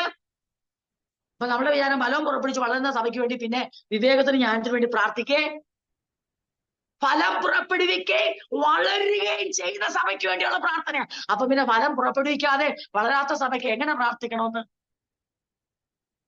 ഫലം പുറപ്പെടുവിക്കുകയും വളരുകയും ചെയ്യുന്ന സഭയ്ക്ക് വേണ്ടി അപ്പോസ്തലൻ ഇങ്ങനെ പ്രാർത്ഥിച്ചേ. നാളുകളായി ഫലവും ഇല്ല, വളർച്ചയില്ലാതെ മുരടിച്ചുകൊണ്ടിന്ന് പേരുകൊണ്ട് മാത്രം അതെ ആത്മീയരെന്നോ വിശ്വാസികളെന്നോ ദൈവമക്കളെന്നോ പറയുന്ന ആ സഭകളിൽ ആ ഇടങ്ങളിൽ ഇങ്ങനെ ഒരു പ്രാർത്ഥന എന്നേ നഷ്ടപ്പെട്ടു പോയി. നമുക്ക് ആത്മാർത്ഥമായും നമ്മൾ ആഗ്രഹിക്കണം. എന്തായിരിക്കണം? കർത്താവേ, ഒരു അലേർട്ട് മൈൻഡോടുകൂടെ ജാഗ്രതയോടുകൂടി ഒരു പ്രാർത്ഥന. എന്താണ് ജാഗ്രത ലക്ഷ്യമാക്കുന്നത്? ജാഗ്രത ലക്ഷ്യമാക്കുന്നത് എന്തൊക്കെയാണ് വെല്ലുവിളികൾ, എങ്ങനെ വെല്ലുവിളികളെ തരണം ചെയ്യണം, എങ്ങനെ മുൻപോട്ട് പോകണം, അത് എന്താണ് ആവശ്യമായിരിക്കുന്നത്? ജാഗ്രതയുള്ളവർക്ക് മാത്രമേ ആ ആവശ്യബോധമുള്ളൂ. അല്ലാത്തവരുടെ മനസ്സിനെ ഭരിക്കുന്നത് അവരുടെ ഈ ഭൂമിയിലെ ചിന്തകൾ മാത്രമായിരിക്കും. കാരണം നമുക്കറിയാം 3-ാം അധ്യായം 1-ാം വാക്യം ഈ പ്രാർത്ഥനയുടെ ഇങ്ങനെ തന്നെയാണെന്ന് സംശയിക്കേണ്ട. കാരണം അറിയോ, ആകയാൽ നിങ്ങൾ ക്രിസ്തുവിനോട് ഉയർത്തെഴുന്നേറ്റിരിക്കുന്നെങ്കിൽ ക്രിസ്തു ദൈവത്തിന്റെ വലത്തുഭാഗത്ത് ഇരിക്കുന്നതുമായ ഉയരത്തിലുള്ളത് അന്വേഷിപ്പിൻ, ഭൂമിയിലുള്ള ഉയരത്തിലുള്ളത് തന്നെ ചിന്തിപ്പിൻ. അപ്പൊ തീർച്ചയായും ഈ പ്രയർ ഉയരത്തോട് കണക്റ്റഡ് ആയ പ്രയറാണ്. അപ്പോസ്തലൻ പറയുന്നു, ഞാൻ ഇങ്ങനെ നിങ്ങൾക്ക് വേണ്ടി പ്രാർത്ഥിച്ചേ. എന്നിട്ട് എനിക്ക് ഭയങ്കര ആഗ്രഹമാണ് എല്ലാ കാര്യത്തിലും നിങ്ങൾ എന്നെയും എന്റെ സഹപ്രവർത്തകരെയും പ്രസാദിപ്പിക്കണമെന്നല്ല ഞാൻ പ്രാർത്ഥിച്ചേ. പിന്നെയോ എല്ലാ കാര്യത്തിലും കർത്താവിനെ പ്രസാദിപ്പിച്ചുകൊണ്ട് ഞങ്ങളുടെ പ്രതീക്ഷയ്ക്കൊത്ത് ജീവിക്കല്ല, ക്രിസ്തുവിന് യോഗ്യമാം വിധം ജീവിച്ചു. സകല സൽപ്രവർത്തികളിലും ഫലം കായ്ച്ചു. ദൈവ കൃപ, ദൈവിക പരിജ്ഞാനത്തിൽ വളരണമെന്നും. തീർന്നില്ല, ഇതെല്ലാം നിങ്ങൾക്കുണ്ട്. പക്ഷെ നിങ്ങൾക്ക് സഹിഷ്ണുതയും ദീർഘക്ഷമയും ഇല്ലെങ്കിലോ? സകല സഹിഷ്ണുതയും ദീർഘക്ഷമയും കാണിക്കാൻ വേണ്ടി അവിടുത്തെ മഹത്വകരമായ ആധിപത്യത്തിനൊത്തവണ്ണം എല്ലാ ശക്തിയും പ്രാപിച്ച് ബലപ്പെടണമെന്നും. എന്നിട്ട് ഇനി നന്ദിയാ, വിശുദ്ധർക്ക് പ്രകാശത്തിലുള്ള അവകാശത്തിന്റെ ഓഹരിക്ക് നിങ്ങളെ യോഗ്യരാക്കുകയും അന്ധകാരത്തിന്റെ അധികാരത്തിൽ നിന്ന് നമ്മെ സ്വതന്ത്രരാക്കി അവിടുത്തെ സ്നേഹസ്വരൂപനായ പുത്രന്റെ രാജ്യത്തിൽ പ്രവേശിപ്പിക്കുകയും ചെയ്ത പിതാവിന് ആനന്ദത്തോടെ സ്തോത്രം ചെയ്യുന്നവരുമാകണമെന്ന് ഞങ്ങൾ അപേക്ഷിക്കുന്നു. ഞാൻ ഇത്രയും പുറകോട്ട് പോയത് എനിക്ക് തോന്നുന്നു, ഞാൻ പറഞ്ഞല്ലോ 12/11/2024 ആരംഭിച്ച ദൈവവചന പഠനമാ. മാസങ്ങൾ വളരെ പിന്നിട്ട് ഇത് ചിന്തിച്ചിട്ട്. അപ്പൊ ഈ സെപ്റ്റംബർ മാസം ഇത് 16-ാം തീയതി അല്ലേ, ഈ 2025 എത്തുമ്പോൾ തീർച്ചയായും ഓർപ്പിക്കുന്ന യുക്തമെന്ന് എനിക്ക് തോന്നുന്നു. ഒരു ഡീറ്റെയിൽ പ്രയർ കൊലോസ്യ സഭയെ കുറിച്ച് അപ്പോസ്തലന്, കർത്താവേ എല്ലാവരെയും അനുഗ്രഹിക്കണേ, അവരുടെ ആവശ്യങ്ങളെല്ലാം നിറവേറ്റണേ എന്ന് പറഞ്ഞൊരു പ്രയർ അല്ലായിരുന്നു അപ്പോസ്തലനുള്ളത്.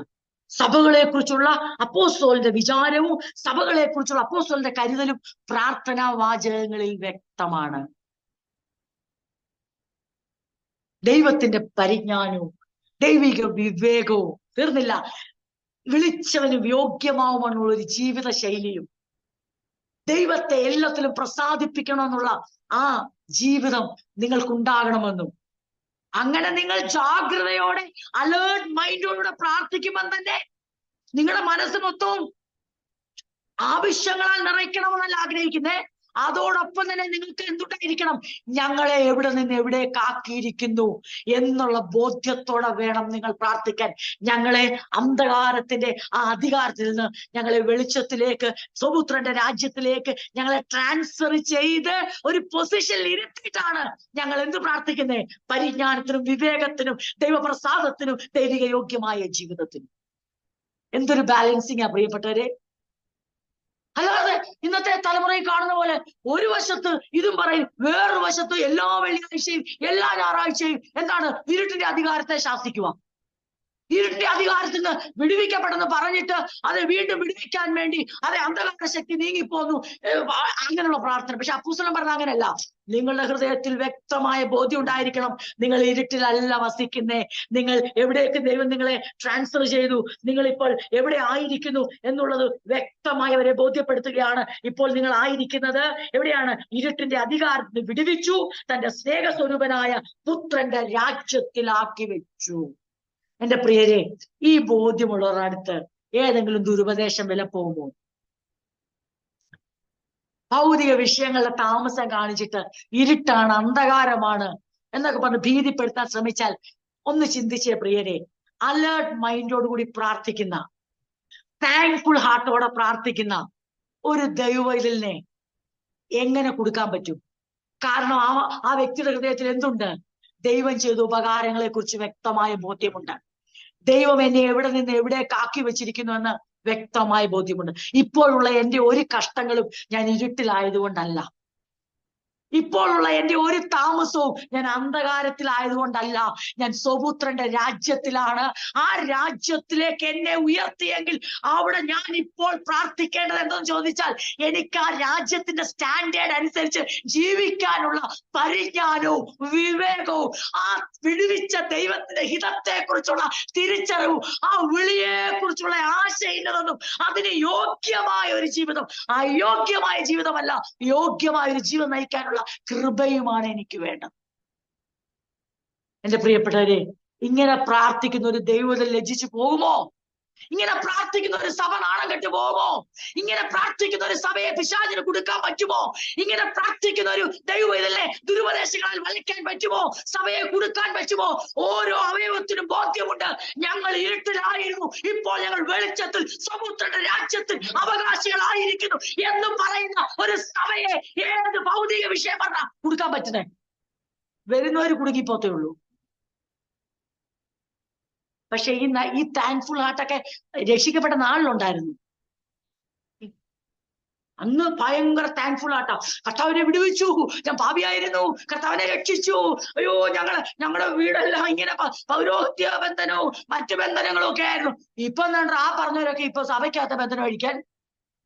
അന്ന് പറഞ്ഞത് ഞങ്ങൾ വിട്ടുവന്നർത്തൂന്ന്, ഇപ്പം സഭയ്ക്കകത്ത് ഈ ബന്ധനത്തിൽ നിന്നൊക്കെ പുറത്തു വന്നെന്നും ഞങ്ങൾ വെളിച്ചത്തിലാണെന്നൊക്കെ അവകാശപ്പെട്ടവർ ഇപ്പോൾ പ്രാർത്ഥനകളുടെ ലക്ഷ്യങ്ങൾ മാറിപ്പോയി. ദൈവസഭയെ, നമുക്ക് നമ്മളെ തന്നെ ഒന്ന് ശോധന കഴിക്കാം. നമ്മുടെ താങ്ക്ഫുൾ ഹാർട്ട് മാറിപ്പോയിട്ടുണ്ടോ? അതോ നമുക്ക് ഭൗതിക വിഷയത്തിലുള്ള താങ്ക്ഫുൾ ഹാർട്ട് മാത്രമേ ഉള്ളോ? നമുക്ക് നന്ദിയുള്ള ഒരു ഹൃദയമുണ്ടോ?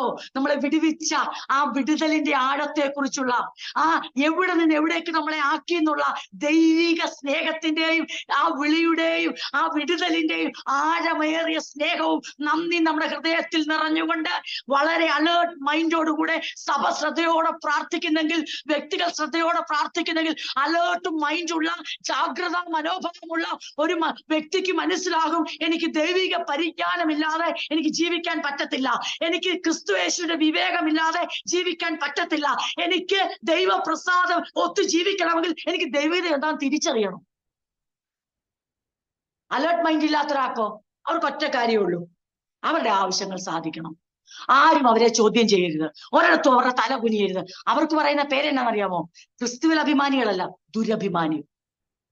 അവർ ഫോൾസ് പ്രസ്റ്റീജ് ഉള്ളവരാ. അവർക്ക് ആരുടെയും മുമ്പിൽ ഒരു ചോദ്യചിഹ്നമായി നിൽക്കാൻ ഇഷ്ടമില്ല. അവർക്ക് ആരുടെയും മുമ്പിൽ തലകുനിക്കാൻ ഇഷ്ടമില്ല. അവർക്ക് തകർക്കപ്പെടാൻ ഇഷ്ടമില്ല. അവർക്ക് മുറിവേൽക്കുവാൻ സമ്മതമല്ല.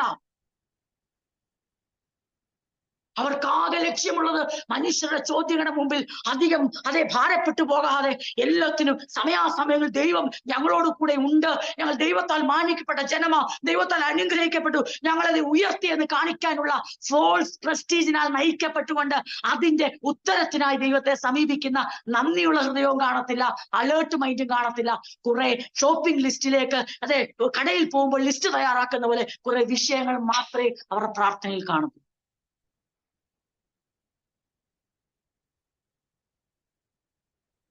ഞാൻ ഈ ഒരു വാക്യം പറഞ്ഞ് ഇത്രയും പറയും നിങ്ങൾ തെറ്റിദ്ധരിക്കല്ലേ, ഇതൊരു ആഴമേറിയ സന്ദേശം അതിനകത്തുള്ളതുകൊണ്ടാണ് പറഞ്ഞത്. കാരണം അപ്പോസ്തലൻ ചുമ്മാതെ പ്രാർത്ഥിച്ചോ, എല്ലാവരും പ്രാർത്ഥനയിൽ ജാഗരിച്ചോ, ഉറ്റിരുന്നു. എന്ത് ജാഗരിക്കാൻ, എന്തുറ്റിരിക്കാൻ? കൃത്യമായ ഉദ്ദേശം അതിനകത്ത്. അപ്പോസ്തലൻ അവർക്ക് വേണ്ടി ഇത് പ്രാർത്ഥിച്ചാൽ അവര് വേറൊന്ന് പ്രാർത്ഥിക്കാൻ അപ്പോസ്തലൻ സമ്മതിക്കുമോ? പരസ്പരം പൂരകങ്ങളാ. ആവശ്യങ്ങളെ നന്ദിയോടെ അറിയിക്കണം, ഒരു സംശയമില്ല. പക്ഷെ ലക്ഷ്യബോധം തെറ്റാതെ വേണം അറിയിക്കാൻ. നന്ദിയുള്ള ഹൃദയം മാറിപ്പോകാതെ വേണം അറിയിക്കാൻ. പൊസിഷൻ മറന്നു പോകരുത്. കാലങ്ങളായി ഒരു കാര്യത്തിന് മറുപടി കിട്ടിയില്ലോ, അപ്പോഴത്തേക്ക് ഇരുട്ടാ ഫുൾ ഇരുട്ടാ, അപ്പോഴത്തേക്ക് എല്ലാ പൊസിഷനും മറന്നുപോയി. ഭയങ്കര ഇരുട്ടാ. എന്റെ പ്രിയരെ, ഇരുട്ടിലായിരുന്നു, അന്ധകാരത്തിലായിരുന്നു, തന്റെ അത്ഭുത പ്രകാശത്തിലേക്ക് വിളിച്ചില്ലേ? വിളിച്ചവന്റെ സൽഗുണങ്ങളെ ഘോഷിപ്പാൻ തക്കവണ്ണം ഉള്ള നിയോഗം തന്നില്ലേ? ഏതെങ്കിലും ഒരു ഭൗതിക വിഷയത്തിന്റെ താമസം വെച്ചാണോ ആത്മീയത അളക്കുന്നേ? ഏതെങ്കിലും ഒരു വിഷയത്തിൽ ദൈവം നോ പറഞ്ഞുകൊണ്ടോ, വെയിറ്റ് ചെയ്യാൻ പറഞ്ഞുകൊണ്ടോ, അല്ലെ ദൈവം കാലങ്ങളെ ദീർഘിപ്പിക്കുന്നതുകൊണ്ടോ, അതാണോ അളവുകോൽ നമ്മുടെ വീണ്ടെടുപ്പിന്റെ ആ ആത്മീയതയുടെ ദൈവസ്നേഹത്തിന്റെ ആഴം അളക്കുന്നത്? ഒരു ജോലി വെച്ചാണോ, ഒരു കുഞ്ഞിനെ വെച്ചാണോ, ഒരു വീട് വെച്ചാണോ? അങ്ങനെ കയറി വരുന്ന ദുരുപദേഷ്ടന്മാരെ ചെറുക്കുവാൻ സഭ സന്നദ്ധമാകട്ടെ, സഭ സജ്ജമാകട്ടെ. നമ്മളല്ല ലജ്ജിക്കണ്ടേ, അങ്ങനെയുള്ളവർ ലജ്ജിച്ച് നല്ലതായിട്ട് പോട്ടെ. കർത്താവിനായി കാത്തിരിക്കുന്ന, ചോദ്യം ചെയ്യാതെ കർത്താവിനെ അനുസരിക്കുന്ന, അവന്റെ ഹിതം തിരിച്ചറിഞ്ഞവനെ പ്രസാദിപ്പിക്കുന്ന നാം അല്ല തലകുനിക്കണ്ടേ. നമ്മെ വഞ്ചിക്കാൻ വരുന്ന ദുരുപദേഷ്ടന്മാർ വേണം തലകുനിച്ചു പോവാൻ. അതിന് സഭ എന്ത് ചെയ്യണം? സഭയ്ക്ക് അലേർട്ട് മൈൻഡ് ഉണ്ടായിരിക്കണം, സഭയ്ക്ക് താങ്ക്ഫുൾ ഹാർട്ട് ഉണ്ടായിരിക്കണം. അപ്പോസ്തലൻ എത്ര ഹമ്പിളായിട്ടാണ് ഇനിയും അവർക്ക് വേണ്ടി പ്രാർത്ഥിക്കുന്നു, അവരോട് പ്രാർത്ഥിക്കാൻ, സഭയ്ക്ക് വേണ്ടി പ്രാർത്ഥിക്കുന്നു, സഭയോട് പ്രാർത്ഥിക്കാൻ പറയുന്നു, ഇനിയും തനിക്കായി പ്രാർത്ഥിക്കാൻ അപേക്ഷിക്കുന്നു. എനിക്ക് ബന്ധന കാരണമായ ക്രിസ്തുവിന്റെ മർമ്മം പ്രസ്താവിപ്പാൻ തക്കവണ്ണം ദൈവം ഞങ്ങൾക്ക് വചനത്തിന്റെ വാതിൽ തുറന്നു തരികയും ഞാൻ സംസാരിക്കേണ്ടവണ്ണം അതിനെ വെളിപ്പെടുത്തുകയും ചെയ്യേണ്ടതിനും ഞങ്ങൾക്ക് വേണ്ടിയും പ്രാർത്ഥിക്കും.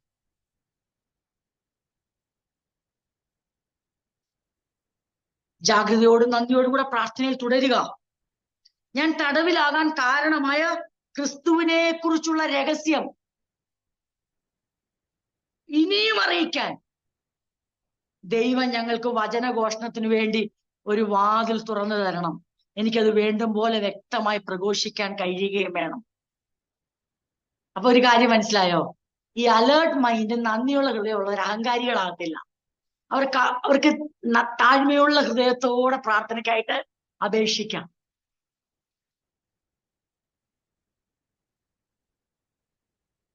വചനത്തിന്റെ വാതിൽ തുറന്നു തരണം, വചന പ്രഘോഷണത്തിന് വേണ്ടി വാതിൽ തുറന്നു തരണം. രണ്ടും അതായത് ഞാൻ ഒരു കർത്താവെ കാരാഗ്രഹ വീട്ടുതടങ്കലും അത് കഴിഞ്ഞ് പിന്നെ കാരാഗ്രഹത്തിലേക്ക് നീങ്ങുമ്പോൾ അപ്പോസ്തലൻ അതാ ആ കാരാഗ്രഹത്തിന്റെ വാതിൽ തുറന്നു കിട്ടുന്നതിനേക്കാൾ വലുതായിട്ട് അപ്പോസ്തലന്റെ ആഗ്രഹം നോക്കി, വചന പ്രഘോഷണത്തിനുള്ള വാതിൽ, വചനത്തിന്റെ മർമ്മങ്ങളെ പ്രസ്താവിക്കാനുള്ള വാതിൽ, അത് തുറക്കാൻ നിങ്ങൾ പ്രാർത്ഥിക്കണം.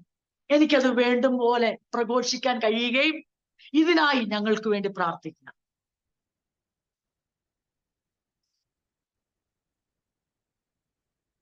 സഭയ്ക്ക് വേണ്ടി പ്രാർത്ഥിക്കുന്ന അപ്പോസ്തലനും സഹപ്രവർത്തകരും സഭയോട് എങ്ങനെ പ്രാർത്ഥിക്കണമെന്ന് ഇൻസ്ട്രക്ഷൻസ്, നിർദ്ദേശം കൊടുക്കുന്ന അപ്പോസ്തലൻ സഭ ഞങ്ങൾക്ക് വേണ്ടി എന്തു പ്രാർത്ഥിക്കണമെന്ന് നിർദ്ദേശം കൊടുക്കുന്ന അപ്പോസ്തലൻ.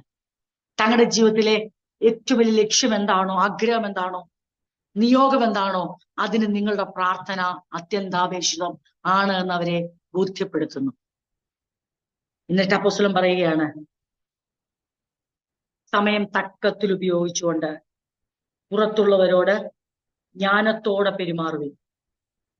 ഓരോരുത്തരോട് നിങ്ങൾ എങ്ങനെ ഉത്തരം പറയണമെന്ന് അറിയേണ്ടതിന് നിങ്ങളുടെ വാക്ക് എപ്പോഴും കൃപയോടുകൂടി ഉപ്പിനാൽ രുചി വരുത്തിയതും ആയിരിക്കും. ലഭിക്കുന്ന അവസരങ്ങളൊന്നും പാഴാക്കാതെ പരമാവധി പ്രയോജനപ്പെടുത്തിക്കൊണ്ട് അവിശ്വാസികളോട് വിവേകപൂർവം പെരുമാറുക. ലഭിക്കുന്ന അവസരങ്ങൾ ഒന്നും പാഴാക്കാതെ. നമ്മളെ വിചാരം അങ്ങനെ എനിക്ക് അവരോടൊക്കെ പറയാമായിരുന്നു, നിൽക്കാമായിരുന്നു, കർത്താവ് ഇതുവരെ കുഞ്ഞുങ്ങളെ തരാഞ്ഞിട്ടല്ലേ, തന്നിരുന്നാൽ ഞങ്ങളിപ്പം അവിശ്വാസത്തിന് മുമ്പിൽ നിൽക്കത്തില്ലായിരുന്നോ? ഞങ്ങളുടെ ജീവിതത്തിൽ ദൈവ വിഷയത്തിനൊരു മറുപടി തന്നിരുന്നെങ്കിൽ ഞാൻ എവിടെ നിന്നെ ചുമ്മാതെ എങ്ങും നിൽക്കത്തില്ല. അപ്പൊ അടുത്ത വിഷയം വരും. പിന്നെ ആരായി നിൽക്കുന്നേ? ദൈവം എന്ത് ചെയ്തെന്ന് ബോധമുള്ളവനും ദൈവത്തോട് നന്ദിയുള്ളവനും ദൈവഹിതപ്രകാരം ജീവിക്കാൻ സമർപ്പിക്കപ്പെട്ടവനും ഭൗതിക വിഷയങ്ങൾ ഒരു തടസ്സമേ അല്ല അവിശ്വാസികളോട് വിവേകപൂർവ്വം പെരുമാറുവാൻ. ലഭിക്കുന്ന അവസരങ്ങൾ അവർ പാഴാക്കത്തില്ല. കാരണം അവർക്കറിയാം, എന്റെ ഭൗതിക നന്മകളുടെ അടിസ്ഥാനത്തിലല്ല കർത്താവിന്റെ വേലയിരിക്കുന്നത്, കർത്താവിന്റെ മഹത്വത്തിന്റെ അടിസ്ഥാനത്തിലാ, അവൻ ചെയ്ത പ്രവൃത്തിയുടെ അടിസ്ഥാനത്തിലാ അവന്റെ വേല ചെയ്യേണ്ടത്. ഞാൻ അവന്റെ വേലക്കാരനാണ്, വേലക്കാരിയാണ്. ആൾക്കാർ എന്നെ ചോദ്യം ചെയ്യുന്നു ഞാൻ ഭയക്കേണ്ട കാര്യമില്ല. കാരണം എന്റെ വിളിക്കകത്ത് ഈ പ്രഘോഷണം കൂടെ എന്നെ വിളിച്ചപ്പോൾ അവന്റെ സൽഗുണങ്ങളെ കൂടെ ഘോഷിക്കാനുള്ള നിയോഗം എന്റെ മേലുള്ളതുകൊണ്ട് എന്റെ അവസ്ഥ മാറിയിട്ടല്ല, പിന്നെയോ എന്റെ ഹൃദയത്തിന്റെ നന്ദി നിറഞ്ഞ ഹൃദയത്തോടെ ദൈവിക വിവേകത്തോടെ എനിക്ക് ഇടപെടുവാൻ കഴിയും, എനിക്ക് അവസരങ്ങളെ ഉപയോഗിക്കാൻ കഴിയും. കാരാഗ്രഹത്തിലായിരിക്കുന്ന അല്ലെങ്കിൽ വീട്ടുതടങ്ങളിലും കാരാഗ്രഹത്തിലും ഒക്കെ അകപ്പെട്ടിരിക്കുന്ന അപ്പോസ്തലന് അത് പറയണം, ഞങ്ങൾ ഇവിടുന്ന് പുറത്തു വന്നിരുന്നെങ്കിൽ ദൈവം ഒരു അത്ഭുതം അന്ന് ഫിലിപ്പിയ കാരാഗ്രഹത്തിൽ ചെയ്ത പോലെ എനിക്കും എന്റെ സഹപ്രവർത്തകർക്കും വേണ്ടി ഒരു റോമാ കാരാഗ്രഹത്തിൽ റോമാ വീട്ടുതടങ്ങളിലും കൂടെ ഒരു പ്രവൃത്തി ചെയ്തിരുന്നെങ്കിൽ നിങ്ങൾ അതിനുവേണ്ടി പ്രാർത്ഥിക്കുക. അങ്ങനെയാണെങ്കിൽ ഞങ്ങൾക്കൊരു ശക്തമായ വചന പ്രഘോഷണം നടത്താമായിരുന്നു എന്നല്ല പറഞ്ഞേ. പിന്നെയോ അപ്പോസ്തലൻ കൈസറുടെ മുമ്പിൽ നിൽക്കേണ്ടതാകുന്നു. ആ കൈസറുടെ അരമന കൈസറുടെ അരമനയിലുള്ളവർ വിശ്വസിക്കത്തക്കവണ്ണം അപ്പോസ്തലനെ ദൈവം ഉപയോഗിച്ചു എന്നുള്ളത് നമുക്ക് ദൈവനെ പഠിച്ചിട്ടുള്ളവരാ. നമ്മൾ കൂടെയുള്ള സഹപ്രവർത്തകർ ഒന്നുപോലും തളർന്നു പോയില്ല. നമ്മൾ ഇനിയും ഞാൻ എന്റെ വാക്കുകൾ ഇവിടെ അവസാനിപ്പിക്കുകയാണ്. അതിന്റെ അടുത്ത ഭാഗങ്ങൾ ചിന്തിക്കുമ്പോൾ നമുക്കറിയാം, അതെ എന്റെ 7-ാം വാക്യം തൊട്ട് നമുക്കറിയാം അപ്പോസ്തലന്റെ അവസ്ഥ. സഹപ്രവർത്തകർ സഹായിക്കാൻ ചെന്നവരും ബന്ധനസ്ഥരായിരിക്കുന്നവരും അവരെ തിരിച്ചയക്കുന്നു. അവരെ ഓരോരുത്തരുടെ ജീവിതത്തിൽ ദൈവം വരുത്തിയ മാറ്റങ്ങളും അവർക്ക് കൊടുക്കുന്ന ആ വിലയും നിലയും അവരെങ്ങനായിരുന്നു ഇപ്പോൾ എങ്ങനായിരിക്കുന്നുള്ളതും ഒക്കെ അപ്പോസ്തലൻ പറയുമ്പോൾ നമുക്കൊരു കാര്യം മനസ്സിലാകും. ദൈവം അനുവദിച്ചത് ഒന്നും തിന്മയ്ക്കല്ല, എല്ലാം നന്മയ്ക്കാ. ഫിലിപ്പിയ കാരാഗ്രഹത്തിന്റെ വാതിൽ തുറന്നാലും അതെ നന്മയ്ക്കാണ്. റോമാ കാരാഗ്രഹത്തിന്റെ വാതിൽ തുറന്നില്ലെങ്കിലും അത് നന്മയ്ക്കാണ്. കാരണം ഏതൊരവസ്ഥയിലും പ്രവർത്തിപ്പാൻ ദൈവം ശക്തനാണ്. ദൈവത്തിന്റെ നാമം ദുഷിക്കപ്പെടാതെ ജീവിക്കുവാൻ അപ്പോസ്തലന്മാർ പ്രാപ്തരായിരുന്നു. നമ്മളത് നമ്മുടെ ഹൃദയങ്ങളെ ശോധന ചെയ്യുക. ഞാൻ ഈ വാക്ക് ഇങ്ങനെ ഒന്നുകൂടെ വായിച്ച് നിർത്തുകയാണ്. ലഭിക്കുന്ന അവസരങ്ങളൊന്നും പാഴാക്കാതെ പരമാവധി പ്രയോജനപ്പെടുത്തിക്കൊണ്ട് അവിശ്വാസികളോട് വിവേകപൂർവം പെരുമാറുക.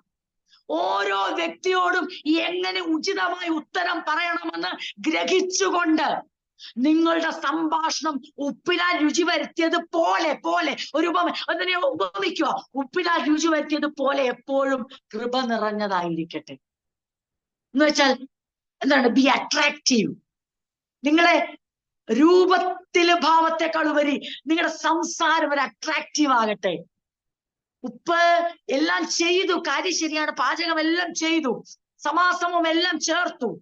പക്ഷെ ഫൈനലായിട്ട് ഒരു സീസണിങ് നടത്തിയിട്ട് ഉപ്പ് കൃത്യമെന്ന് നോക്കുമ്പോൾ അതിന്റെ മനോഹാരിത, അതിന്റെ അന്തസത്ത പൂർണ്ണമാകുന്ന പോലെ, അതിന്റെ രുചി പൂർണ്ണമാകുന്ന പോലെ ഒരു ദൈവവൈതലിന്റെ ജീവിതത്തിൽ ദൈവവൈതൽ അറിഞ്ഞിരിക്കണം, ഗ്രഹിച്ചിരിക്കണം. വിവേകപൂർവ്വം എങ്ങനെ പെരുമാറണം, ഉത്തരം പറയുവാൻ ഉള്ള ബോധമുണ്ടായിരിക്കണം. അത് എങ്ങനെ ആയിരിക്കണം എന്ന് ചോദിച്ചാൽ, കറിക്ക് ഉപ്പിനാൽ രുചി വരുത്തുന്ന പോലെ നിങ്ങളുടെ സംഭാഷണം കൃപയാൽ നിറഞ്ഞതായിരിക്കണം. കൃപ നിറഞ്ഞതായിരിക്കും. എന്റെ വാക്കുകളെ ഇവിടെ നിർത്തുന്നു. നമുക്ക് പ്രാർത്ഥിക്കാനുള്ള സമയമായി. അതെ, ഓരോരുത്തരോടും നിങ്ങൾ എങ്ങനെ ഉത്തരം പറയണമെന്ന് അറിയേണ്ടതിന് നിങ്ങളുടെ വാക്ക് എപ്പോഴും കൃപയോടുകൂടിയതും ഉപ്പിനാൽ രുചി വരുത്തിയതും ആയിരിക്കട്ടെ എന്ന് പറയുമ്പോൾ അതിന്റെ അർത്ഥം നിങ്ങൾ ഇങ്ങനെ മനസ്സിലാക്കണം. നമ്മൾ എങ്ങനെ ഉചിതമായി ഉത്തരം പറയണമെന്ന് ഗ്രഹിച്ചുകൊണ്ട് നിങ്ങളുടെ സംഭാഷണം ഉപ്പിനാൽ രുചി വരുത്തിയത് പോലെ എപ്പോഴും കൃപ നിറഞ്ഞതായിരിക്കട്ടെ. എപ്പോഴും കൃപ നിറഞ്ഞത്, ഗ്രേഷ്യസ് ആയിരിക്കട്ടെ, അട്രാക്റ്റീവ് ആയിരിക്കട്ടെ. എനിക്കിങ്ങനെയൊക്കെ അറിയത്തുള്ളൂ, ഞാൻ അങ്ങനെ പറയത്തുള്ളൂ. Please don't. അതങ്ങനെ ആയിരുന്നും, അത് ഇരുട്ടിലായിരുന്നപ്പോഴാ അങ്ങനെ. സ്വപുത്രന്റെ രാജ്യത്തിൽ വരുമ്പോ എനിക്കിങ്ങനെ എനിക്കിങ്ങനെ ഒന്നും പറഞ്ഞാൽ പറ്റത്തില്ല. ഇവിടെ ഒരു ജീവിത ശൈലി അവലംബിക്കണം. പഴയ മനുഷ്യൻ അതൊക്കെ പറയാം, ഞാൻ അങ്ങനെയാ, എനിക്ക് പറ്റത്തില്ല, എനിക്ക് ആരെ സുഖിപ്പിക്കാൻ വേണ്ടി പറഞ്ഞല്ല ഇത്. സുഖിപ്പിക്കാൻ പറഞ്ഞതല്ല. പിന്നെയോ വിവേകത്തോടുള്ള പെരുമാറ്റമാണിത്. ഒരാളോടൊരു അവസരം കിട്ടുമ്പം എങ്ങനെ പെരുമാറണമെന്ന് ആദ്യം നമ്മൾ ഗ്രഹിക്കണം.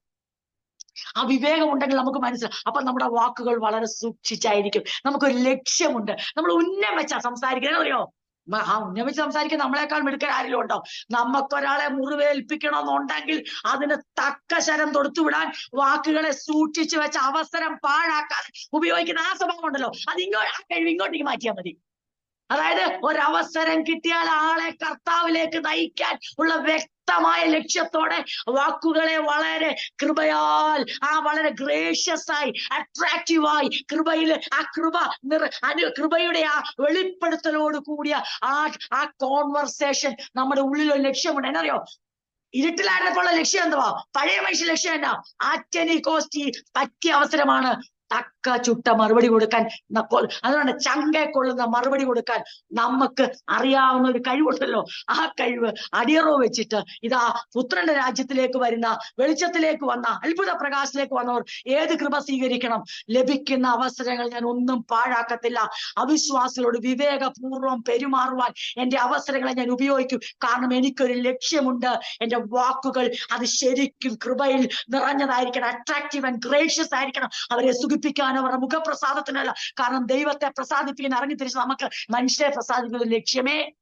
പക്ഷെ ദൈവത്തെ പ്രസാദിപ്പിക്കാൻ, ആത്മാക്കളെ കർത്താവിലേക്ക് നയിക്കാവുന്ന ലക്ഷ്യം നമുക്ക് ഉണ്ട്. അതിനുവേണ്ടി നമ്മുടെ സംഭാഷണ ശൈലിയെ പോലും നാം ശ്രദ്ധിക്കണം, അലേർട്ടായിരിക്കണം. അങ്ങനെ ഒരു അലേർട്ട് മൈൻഡോടുകൂടെ, താങ്ക്ഫുൾ ഹാർട്ടോടെ നമുക്ക് പ്രാർത്ഥിക്കാം. അവന്റെ വേലയിൽ പങ്കാളികളാകാം. എവിടേക്ക് നമ്മളെ ആക്കി വെച്ചിരിക്കുന്ന ബോധ്യത്തോടെ പ്രാർത്ഥിക്കാം. കർത്താവിന്റെ ഹിതം തിരിച്ചറിഞ്ഞ് പ്രാർത്ഥിക്കാം. കർത്താവിന്റെ പ്രസാദത്തിനായി യോഗ്യമായി ജീവൻ നയിക്കാൻ നമുക്ക് പ്രാർത്ഥിക്കാം. പരസ്പരം പ്രാർത്ഥിക്കാം. സഭ, അതെ, വ്യക്തിപരമായ പ്രാർത്ഥന, സഭയുടെ പ്രാർത്ഥന, ശുശ്രൂഷകർ, ദൈവമക്കൾക്ക് വേണ്ടി ദൈവമക്കൾ ശുശ്രൂഷകർക്ക് വേണ്ടി പരസ്പരം പ്രാർത്ഥിച്ച് ആ ദൈവവേല നമുക്ക് മുന്നേറാം. ഈ വചനങ്ങളാൽ ദൈവം നമ്മെ അനുഗ്രഹിക്കും.